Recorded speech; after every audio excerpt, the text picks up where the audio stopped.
जय हिंद साथियों, मैं आदेश आपका राही आदि क्लासेस में स्वागत करता हूं। उम्मीद है आप सभी मेरा पूरा सहयोग करेंगे और इस क्लास को अधिक से अधिक शेयर और लाइक करेंगे। हम सभी इस समय कर रहे हैं हिंदी का प्रैक्टिस सेट सीटेट जो कि जुलाई में होने वाला है। अब हम अपनी क्लास को देर न करते हुए शुरू करते हैं। तो हमारा पहला क्या दिया गया है कि हमें कविता को पढ़कर निम्नलिखित प्रश्नों यानी 6 से जो 11 तक होंगे, 111 तक से सबसे उचित विकल्प जो होगा उसे हमें चयन करना है।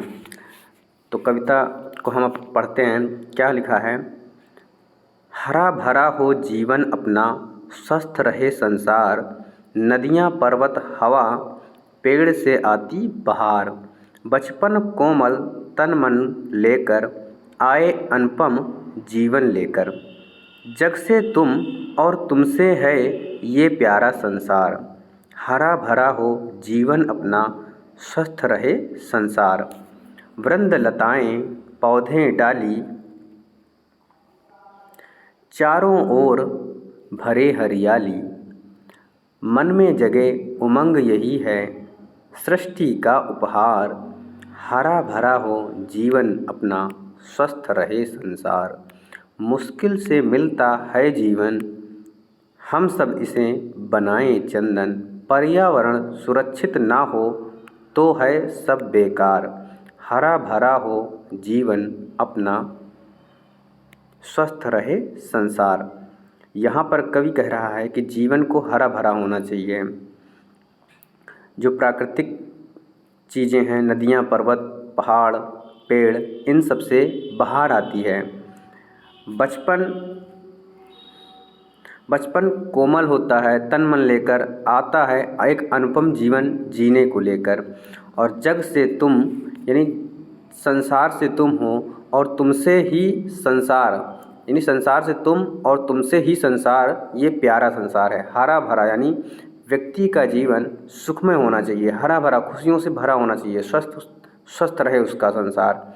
ये सब बातें बताई गई हैं। अब हम चलते हैं, इस कविता को आप सभी ने पढ़ लिया होगा। अब क्वेश्चन हल करते हैं। क्वेश्चन में क्या कहा गया है कि हरा भरा जीवन का अर्थ है। हरा भरा जीवन का अर्थ क्या है? पेड़ पौधे से घिरा जीवन। इस कविता को पढ़ने के बाद आप क्या समझ रहे हैं? क्या बोला जा रहा है? पेड़ पौधे से घिरा जीवन। बी ऑप्शन देखते हैं, हरे रंगों से भरा जीवन। तीसरा है हरियाली युक्त जीवन। और चौथा क्या रहा है? खुशियों से परिपूर्ण जीवन। तो हमारा जो ऑप्शन है उपयुक्त, जो सही हो रहा है, वह ऑप्शन हमारा डी है कि जीवन के बारे में कवि बता रहा है कि खुशियों से परिपूर्ण होना चाहिए हमारा जीवन। किससे? खुशियों से परिपूर्ण जीवन होना चाहिए। अब हम अगला क्वेश्चन देखते हैं। क्या कह रहा है कवि? कौन सी चीज़ें बाहर लेकर आती हैं? वो कौन सी चीज़ें हैं जो बाहर लेकर आती हैं? नदियों की आवाज़, पहाड़ियों की चोटी, और सी है समस्त प्राकृतिक उपादान, और डी ऑप्शन क्या है? पेड़ों की हवा। तो क्या है हमारा उपयुक्त और सही ऑप्शन? समस्त प्राकृतिक उपादान। समस्त प्राकृतिक जो चीज़ें होती हैं वो हमारे जीवन में बाहर लेकर आती हैं। इसके आगे हम अगला क्वेश्चन देखते हैं। अगला क्वेश्चन क्या कह रहा है कि कवि ने सृष्टि का उपहार किसे कहा है? पहला है वृंद लताएं, दूसरा ऑप्शन है हरा भरा, तीसरा है प्राकृतिक सुंदरता और उससे उत्पन्न होने वाली खुशी, चौथा ऑप्शन यानी डी कह रहा है पौधे व डालियाँ। तो कवि क्या कहना चाह रहा है कि प्राकृतिक सुंदरता और उससे उत्पन्न होने वाली खुशियाँ उपहार लेकर आती हैं। इस क्वेश्चन का आंसर हमारा ऑप्शन सी हो जाएगा। अगला क्वेश्चन देखते हैं क्या कह रहा है। कवि यह संदेश देना चाहता है कि,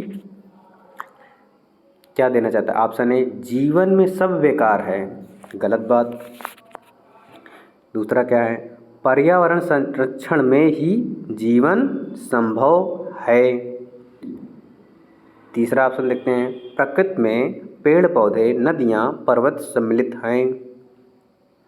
चौथा है डी ऑप्शन देखते हैं, चंदन के पेड़ लगाने चाहिए।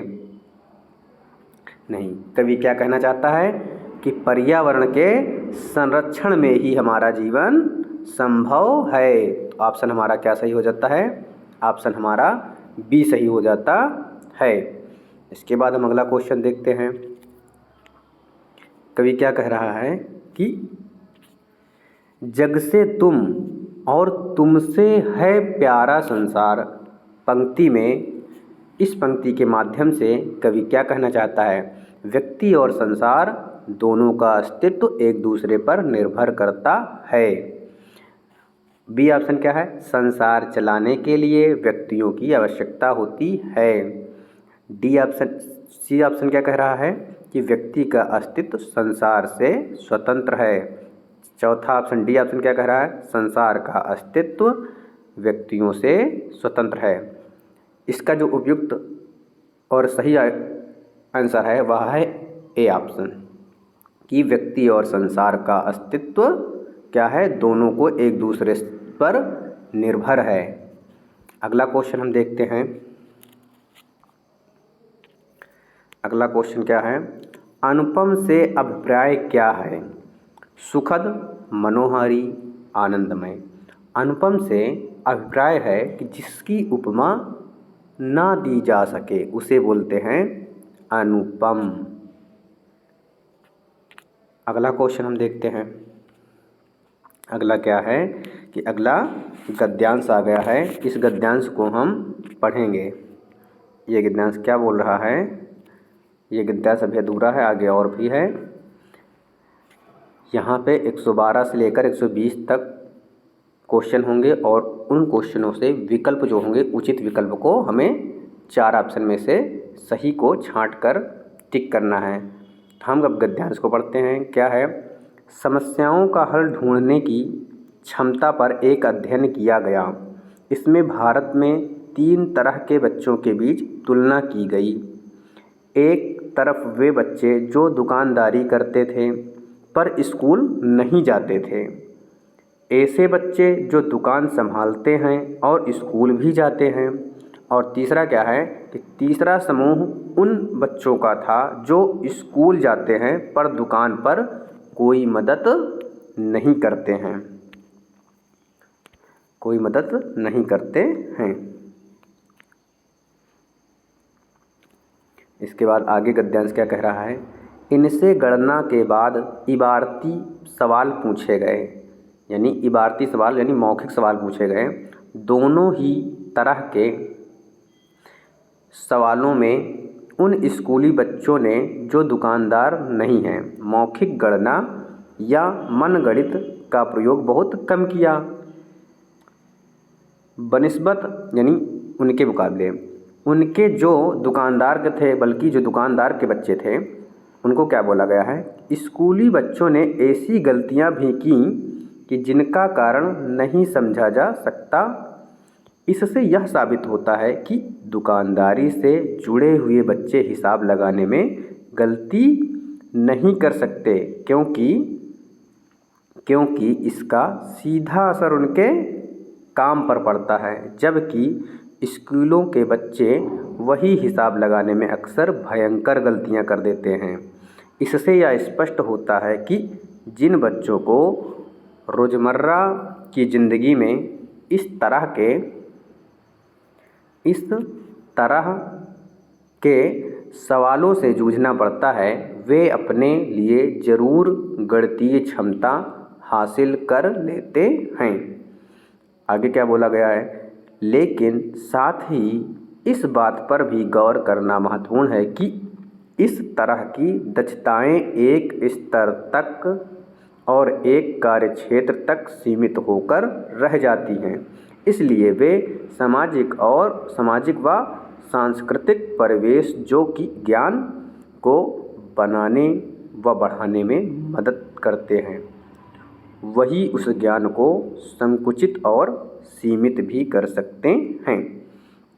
उम्मीद है आप सभी को यह गद्यांश समझ में आया होगा।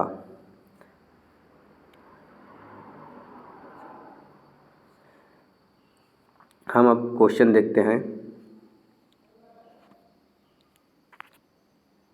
क्वेश्चन हमारा क्या कह रहा है? समस्याओं का हल खोजने पर आधारित अध्ययन किस विषय से जुड़ा हुआ था? तो हम देखते हैं कि समस्याओं का हल खोजने पर आधारित अध्ययन किस विषय से जुड़ा था? सामाजिक विज्ञान? गलत। भाषा? नहीं। दुकानदारी? नहीं। विषय क्या था हमारा?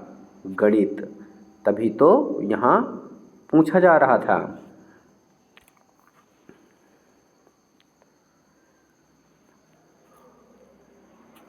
आप सभी इस गद्यांश को पढ़ लीजिएगा। आगे चलते हैं, अगला क्वेश्चन देखते हैं हम। अगला क्वेश्चन क्या कह रहा है कि किन बच्चों ने सवाल हल करने में मौखिक गणना का ज़्यादा प्रयोग किया? किन बच्चों ने ज़्यादा प्रयोग किया? जो सिर्फ स्कूल जाते थे? नहीं। जो बच्चे ना दुकानदारी करते थे और ना ही स्कूल जाते थे? नहीं। जो स्कूली बच्चे दुकानदारी नहीं करते थे? नहीं। इसका ऑप्शन क्या है? जो दुकानदारी करते थे उनका गणित मौखिक रूप से इबारती प्रश्न बहुत तेज था, बहुत ज़्यादा प्रयोग कर रहे थे इस गणना करने में। अगला क्वेश्चन देखते हैं हम। अनुच्छेद के आधार पर कहा जा सकता है कि क्या कहा जा सकता है? कि बच्चे रोज़मर्रा के जीवन में काम आने वाली दक्षताओं को स्वतः ही हासिल कर लेते हैं। फिर बी ऑप्शन क्या कह रहा है? सिर्फ दुकानदार बच्चे ही गणित सीख सकते हैं। ये तो बिल्कुल गलत है। बच्चों को गणित सीखना चाहिए, वो तो सही बात है, सीखना चाहिए, लेकिन उपयुक्त आंसर नहीं है। बच्चों को गणित सीखने के लिए दुकानदारी करनी चाहिए, बिल्कुल गलत। इसका ऑप्शन क्या है? उपयुक्त आंसर जो सबसे सही है कि बच्चे रोज़मर्रा के जीवन में काम आने वाली दक्षताओं को स्वतः ही हासिल कर लेते हैं। अगला क्वेश्चन क्या कह रहा है कि दुकानदार बच्चे हिसाब लगाने में प्रायः गलती नहीं करते हैं क्योंकि वे कभी भी गलती नहीं करते हैं। गलत बात। गलती का असर उनके काम पर पड़ता है, इससे उन्हें माता पिता डांट पड़ेगी। गलत। वे जन्म से ही बहुत दक्ष होते हैं। बिल्कुल गलत। क्या है इसका ऑप्शन सही? बी। गलत का असर यानी गलती का असर उनके काम पर पड़ता है। गलती करेंगे तो उनका जो काम होगा, उनका जो व्यवसाय होगा, उस पर पूरा असर पड़ेगा।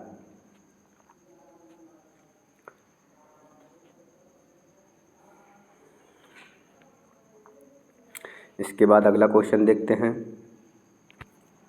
अगला क्वेश्चन क्या कह रहा है कि जो दक्षताएं हमारे दैनिक जीवन में काम नहीं आती, उनमें हमारा प्रदर्शन अक्सर क्या हो जाता है?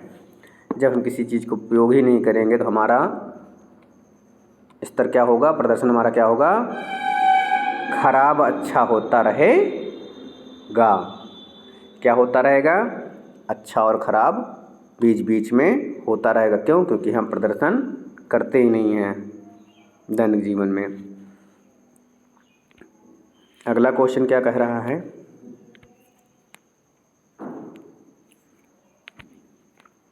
अनुच्छेद के आधार पर बताइए कि सामाजिक व सांस्कृतिक परिवेश ज्ञान को डैश क्या करता है? ज्ञान को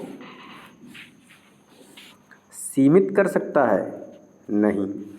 बनाने में यानी ज्ञान को बनाने में मदद भी करता है और उसे संकुचित सीमित भी कर सकता है। ये सही है। बनाने में मदद करता है, संकुचित करता है नहीं। हमारा आंसर क्या होगा? आंसर हमारा होगा बी है। बी ऑप्शन हमारा इस क्वेश्चन का सही हो जाएगा कि बनाने में मदद भी करता है और उसे संकुचित सीमित भी करता है।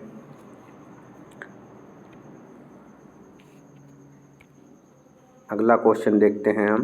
अगला क्वेश्चन क्या है कि इक प्रत्यय का उदाहरण कौन सा है।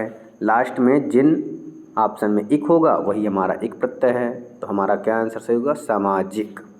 तो हमारा इस क्वेश्चन का आंसर ए ऑप्शन सही हो जाएगा। अगला है मन गणित का अर्थ क्या है। मन गणित का अर्थ क्या है। कठिन गणित गलत, मनपसंद गणित गलत, गणंत गणित गलत, मन ही मन हिसाब लगाना। हमारा इस क्वेश्चन का आंसर क्या होगा, मन ही मन हिसाब लगाना मन गणित का अर्थ होता है। अब हम चलते हैं अपने लास्ट क्वेश्चन की ओर। लास्ट क्वेश्चन क्या कह रहा है, संयुक्त क्रिया का उदाहरण क्या है। अब हमें जानना चाहिए कि संयुक्त क्रिया होती क्या है।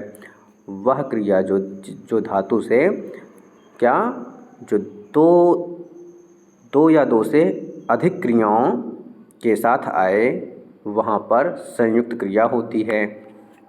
तो क्रिया में जैसे इसमें संभालते हैं, जाते हैं, लगाते हैं, एक ही एक क्रिया है। यहाँ क्या है, अध्ययन किया यानी अध्ययन करना हो गया और यहाँ गया हो गया। और एक क्रिया मुख्य रूप से होती है क्या, अध्ययन करना, और लेकिन उसी चीज़ को शुद्ध रूप से ढंग यानी सुव्यवस्थित रूप से व्यक्त करने के लिए एक दूसरी क्रिया आ जाती है, यानी दो या दो से अधिक क्रियाएं आती हैं। अध्ययन किया गया, तो यहाँ पर हमारा ऑप्शन क्या होगा कि डी ऑप्शन सही होगा, अध्ययन किया गया। तो संयुक्त क्रिया वह होगी जहाँ पर दो या दो से अधिक क्रिया है। एक क्रिया यहाँ क्या है, अध्ययन करना मुख्य क्रिया हो गई करना, और जो गया है ये क्या है कि इस अर्थ को व्यक्त अच्छे तरीके से बता रहा है सुव्यवस्थित ढंग से। आज की क्लास को हमारा यहीं पर समाप्त करते हैं हम अपनी क्लास को। आज हमारे 15 क्वेश्चन हो चुके हैं। आप सभी इस क्लास को अधिक से अधिक शेयर कीजिए, लाइक कीजिए और अपने सभी साथियों को अपने राही आदि परिवार से दरअसल मुँह में छालें तो बोलने में थोड़ा दिक्कत हो जाती है, अधिक से अधिक लोगों को जोड़ने की कोशिश करें। आज की क्लास को यहीं पे समाप्त करते हैं। धन्यवाद।